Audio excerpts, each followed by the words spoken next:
Доброе утро. Всего по территории республики тушится на сегодняшний день 35 пожаров.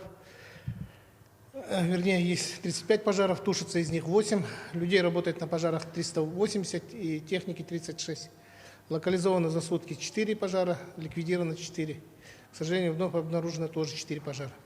Для тушения лесных пожаров, мониторинга обстановки, при дислокации личного состава на территории республики привлекались 2 воздушных судна от Министерства чрезвычайных ситуаций.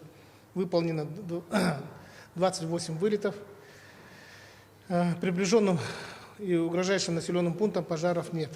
Работы по тушению проводятся на территории 4 районов республики. Это Вилюйский 1, Сунтарский 2 пожара, Усьмайский 4, Чурапчинский 1.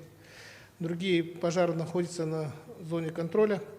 При этом также работает самолет-зондировщик Ан-26, который показывает свою эффективную работу. Благодаря работе данного самолета хорошие обильные осадки пошли по нашим пожарам.